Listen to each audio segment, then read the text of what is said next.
오늘은 그 제3정규화를 한번 해보도록 하겠습니다. 1정규화는 이제 반복을 제거한다 그랬죠. 예, 지금 하고 있는 것은 기록용 데이터베이스에 대한 얘기들입니다. 이제 분석용은 이제 반복을 당연히 해야 되겠죠.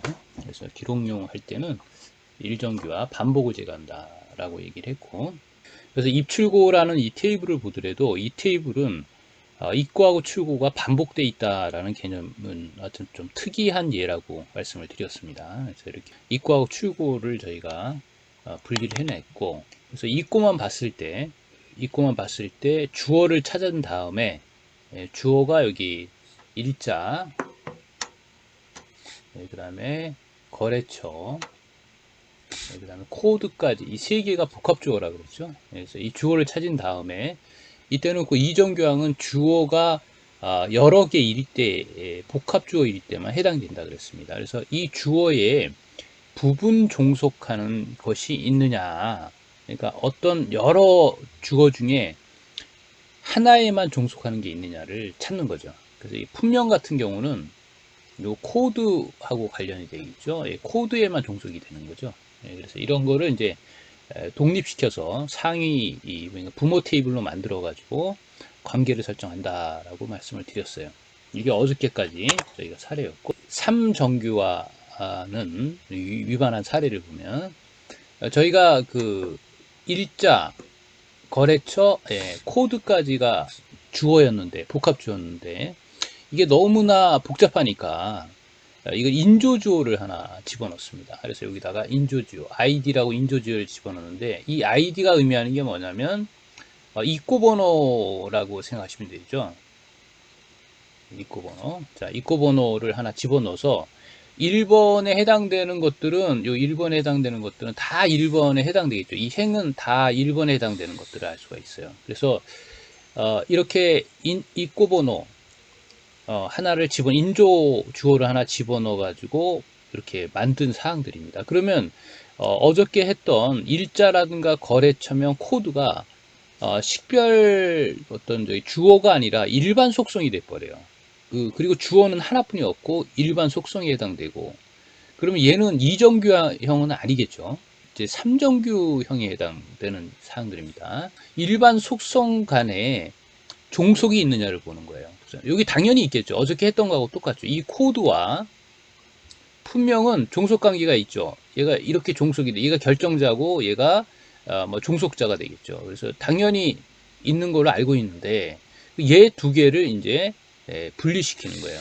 그래서 여기 보시면 일반 머리글 간에 종속이 있는지 보는 거죠. 일반 머리글에 종속이 있다 그러면 이행 속성이라 그래요.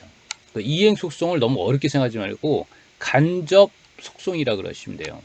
간접 종속이라고 생각하시면 돼요. 그러면 간접이라는 게 어디에 대한 간접이냐? 그러니까 입고 번호에 대한 간접이에요.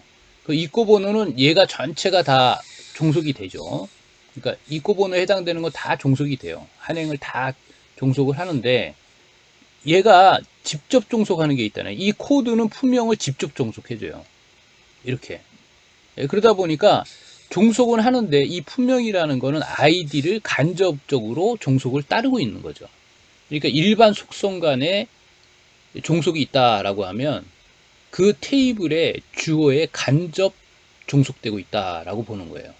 그럼 그거를 이제 우리가 독립을 시켜주면 되겠죠. 그래서 이행 속성에 대한 얘기들을 좀 여러분들이 좀 생각을 요금 좀 해보세요. 근데 굉장히 어렵습니다. 이게 말 자체가 어려워요. 이거 뭐 함수식은 막 나타내고 그러는데 그렇게 어렵게 생각하지 마시고 간접 속성이다. 어디 주어에 대한 간접 속성 가지고 있기 때문에 직접 종속하는 것만 내비두고 다 빼버리겠다라는 의미를 가지고 있는 거예요. 그리고 관계를 설정하면 되겠죠. 그래서 이제 보시면 코드하고 분명히 있던 거를 여기다 빼버렸어요. 여기 두 개를 이쪽에다. 그럼 코드는 연결시켜야 되기 때문에 같이 가져왔겠죠. 분명을 빼버렸죠. 단가. 그리고 얘가 이제 주어죠. 아이디가. 입고 번호가 주어인데 얘는 어떻게 돼 있어요? 얘하고 다 이제 직접 종속하고 있는 거죠. 그러니까 완전히 균일한 상태 아닙니까? 그리고 코드에 간접 종속하던 것 품명은 빼가지고 이쪽에 테이블 하나 별도로 만들어서 얘는 부모 테이블, 얘는 자식 테이블. 이거 어떻게 했던 거하고 똑같네요. 그렇죠? 그래서 이행 속성이 있느냐? 이행 속성 다시 한번 말씀드립니다. 간접 속성이다. 간접 속성이 뭐냐? 테이블의 주어에 대한 간접 속성을 얘기한다라는 겁니다. 그래서 이렇게 하고 이제 관계를 설정하는 거예요. 그런데 여기 얘가 주어고 여기는 얘가 주어예요. 그렇죠? 얘는 일반 속성이죠. 일반 속성이에요. 그러면 여기 주어가 주어의 한 부분으로 가면은 얘는 식별 관계가 있다 그랬죠. 그래서 비식별 관계가 있어요. 얘는 일반 속성으로 왔기 때문에 얘 직선이 아니라 얘는 이제 점선을 그어줘야 되는 거예요. 이렇게 비식별 관계다라는 걸. 그리고 이쪽은 꼭 하나가 있어야 되겠죠. 부모 테이블은 꼭 하나가 있어야 되겠고, 그 다음에 이코 테이블은 없거나 맞죠? 하나가 있거나 아니 없을 수가 있다 이렇게 되겠죠. 그래서 이렇게 관계를 설정하는 겁니다. 그러면 이제 이렇게 되면은 뭐가 끝났느냐? 제3정규형이 끝난 거예요. 그러니까 제2정규형을 못했을 경우, 만약에 가짜 주어를 만들었을 때, 인조 주어를 만들었을 경우는 제2정규형이 안 나올 수가 있어요. 근데 제3정규에서 걸리겠죠. 그거는. 그리고 우리가 이제 역정규화라는 단어를 썼는데 이거하고 대비되는 게 비정규화입니다. 근데 요새는 다 이렇게 혼용해서 쓰고 계시는 것 같아요. 그래서 이 비정규화형은 뭐냐면 의도를 가지 않고 정규화를 안 해놓고 그냥 막 쓰는 거라 그랬어요. 근데 역정규화는 뭐냐면 의도를 가지고 비정규로 만든 거예요.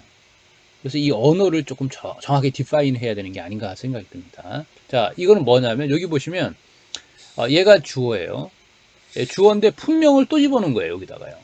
근데 이 상위 이 부모 테이블은 만들었지만 여기는 자식 테이블이죠.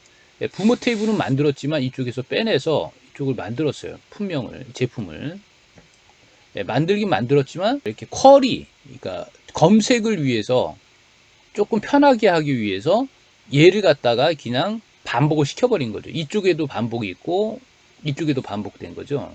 두 개가 반복이 된 거예요. 그래서 삼정규화 유배인데 이쪽에다가 그냥 갖다 집어넣어 버린 겁니다. 왜? 검색을 편의를 위해서. 그럼 역정규화는 언제 이루어지겠습니까? 얘는 물리적인 모델링 단계에서 이루어져요. 그 이제